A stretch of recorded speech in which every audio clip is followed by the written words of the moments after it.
সুস্বাগতম বন্ধুরা, আপনারা দেখছেন এভানিউজ 24। আজকে আমি ফাইনালি পৌঁছে গিয়েছি তুফানগঞ্জ ব্লকের কাছে। আমাদের কিছু গুরুত্বপূর্ণ প্রশ্ন রয়েছে। আমরা দেখতে পাচ্ছি আপনার ব্লকে বিভিন্ন পঞ্চায়েতে একের পর এক প্রধান সহ পঞ্চায়েত মেম্বার বিজেপি থেকে তৃণমূলে যোগদান করছে। এই বিষয়ে আপনার কি বক্তব্য রয়েছে, মতামত রয়েছে? দেখুন, 2024-এ লোকসভা নির্বাচন হয়ে যাওয়ার পর বিজেপি যেভাবে কেন্দ্রীয় নেতৃত্বরা প্রাইম মিনিস্টার থেকে যোগীর থেকে বিভিন্ন ধরনের মন্ত্রীরা যেভাবে আমাদের পশ্চিমবঙ্গের মাননীয় মুখ্যমন্ত্রীর বিরুদ্ধে একের পর এক মিথ্যে ভাষণ, মিথ্যে চক্রান্ত করার পরও যখন দেখলো না আখেরে কোনো লাভ নেই, তখন বাধ্য হয়ে বিজেপিরা হতাশাগ্রস্ত হয়ে দেখছেন আর মমতা বন্দ্যোপাধ্যায়ের বিরুদ্ধে আন্দোলন লড়াই করে লাভ নেই, আমরা পশ্চিমবঙ্গে আমাদের দল আর জীবনে কোনোদিন আসতে পারবে না। এটা বুঝতে পেরে তখন তারা বাধ্য হয়ে তৃণমূল কংগ্রেসে যোগদান পর্ব শুরু করলো যে না, আর বিজেপি থাকা সম্ভব নয়। কারণ বিজেপি সাম্প্রদায়িক দল, ওদের নীতি আদর্শ নেই, ওরা শুধু মন্দির মসজিদ, বিভিন্ন ধরনের ইস্যু নিয়ে আলোচনা করে, উন্নয়নমূলক ইস্যু তাদের মুখে নেই, যার জন্য বিজেপির লোকেরা হতাশাগ্রস্ত হয় তৃণমূল কংগ্রেসে যোগদান শুরু করছে। অনেকেই বিভিন্ন জায়গায় দাবি করছেন আপনারা জোর করে তাদেরকে যোগদান করাচ্ছেন। এই বিষয়ে কি মতামত রয়েছে? অ্যাকচুয়ালি কিছু একটা তো বলতে হবে বিজেপিকে, একটা কিছু বলে তাদের তো দায়ভার এড়াতে হবে, নাহলে জেলা থেকে তাদের কৈফিয়ত দিতে হবে, যার জন্য ওই কথাটা বলে তারা তার দায়িত্ব এড়িয়ে যায়। তো এবারে আপনারা 21শে জুলাই প্রোগ্রাম করলেন। প্রত্যেকটা 21শে জুলাই মঞ্চ থেকে মমতা ব্যানার্জি এবং অভিষেক ব্যানার্জি আপনাদের উদ্দেশ্যে, নেতৃত্বের উদ্দেশ্যে কিছু বার্তা দেন। এবারে আপনারা কি বার্তা পেলেন এবং সেই বার্তা অনুযায়ী আপনারা কি প্রসেসিং শুরু করেছেন? দিদি অ্যাকচুয়ালি যে বার্তা দিয়েছে সঠিক বার্তা দিয়েছে, কারণ আমাদের পশ্চিমবঙ্গ তথা বিভিন্ন পৌরসভার রেজাল্টও ভালো হয়নি এবং গ্রাম পঞ্চায়েত আমরা কিছু কিছু জায়গায় অল্প ভোটে আমরা হেরেছি, সেটা মূল্যায়ন করতে বলেছে এবং কিছু নেতৃত্ব রদবদল করবে সেটাও দিদি বলেছে এবং ভালো করে 26শে বিধানসভা ভোটটা করতে বলেছে। আমরা 26শে যেন 294-এর কাছাকাছি আমরা পৌঁছতে পারি, এই লক্ষ্যেই দিদি বলেছে এবং মূল্যায়ন করতে বলেছে, আত্মসমালোচনা করতে বলেছে। হ্যাঁ, বিভিন্ন নির্দেশগুলো দিদি আমাদের দিয়েছে। এবারে আপনাদের যে বিধানসভা লোকসভা ভোট হয়ে গেল, বিধানসভার তুলনায় কত আপনারা ভালো রেজাল্ট করলেন তুফানগঞ্জ ব্লকে?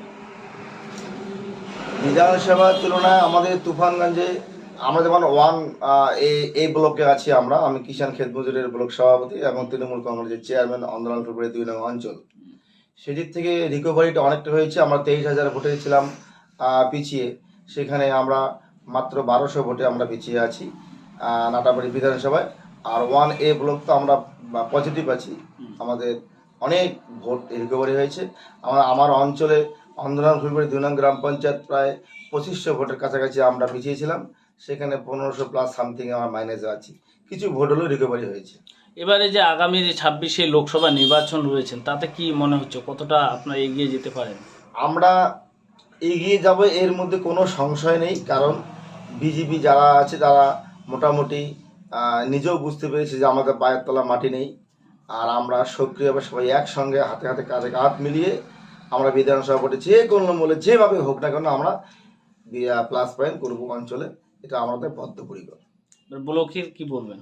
ব্লকে কি পজিটিভ থাকবে? ব্লকে অবশ্যই থাকবে, কারণ সিদ্ধার্থ মন্ডল রয়েছেন আমাদের ব্লক প্রেসিডেন্ট, হ্যাঁ, এবং মাননীয় লড়াকু নেতা অভিজিৎ দেব ভৌমিক জেলার সভাপতি রয়েছেন আমাদের নয়নের মণি এবং দিদির খুব স্নেহভাজন, এবং উনি যেভাবে জেলাটাকে একটা জায়গায় নিয়ে এসছে, সবার সঙ্গে কথা বলে সবাইকে একসঙ্গে নিয়ে চলার মানসিকতা তার মধ্যে আছে, যার জন্যই আমাদের কুচবিহার জেলার আমাদের কোনো চিন্তা নেই, আমরা নয় করতে। আপনি জেলা সভাপতি হিসাবে লোকসভা নির্বাচন, বিধানসভা নির্বাচনে 26শে কতটা ভোট লিড হতে পারে আপনার ব্লকে? আমার ব্লকে মিনিমাম 10-এর উপরে প্লাস আসবে। 10-এর উপরে? এখানে কিন্তু এক্সক্লুসিভ বার্তা দিলেন একটা, 10-এর উপরে কিন্তু আগামী যে বিধানসভা ভোট রয়েছে সেখানে তারা লিড দিচ্ছেন। এবারে আপনাকে যে প্রশ্নটি না করলে না, ইতিমধ্যে আমরা দেখতে পাচ্ছি বাংলাদেশ একটা গন্ডগোল চলছে, কিন্তু এই বাংলাদেশের ভূমিকা কি আমাদের পশ্চিমবাংলায় কোনো প্রভাব পড়বে? শোন, অ্যাকচুয়ালি কি, বিজেপিরা তো সবসময় সাম্প্রদায়িক নেগেটিভ কথাবার্তাই বলে।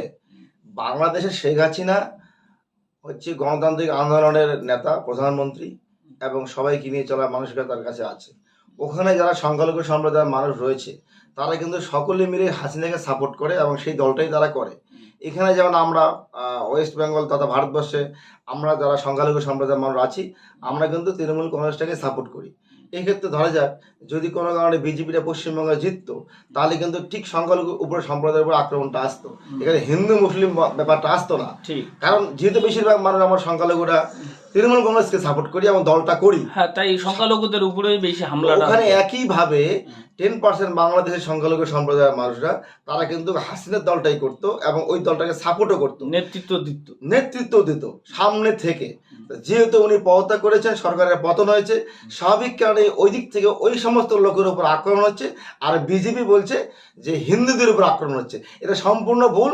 মানুষ এটা পরিষ্কার হয়।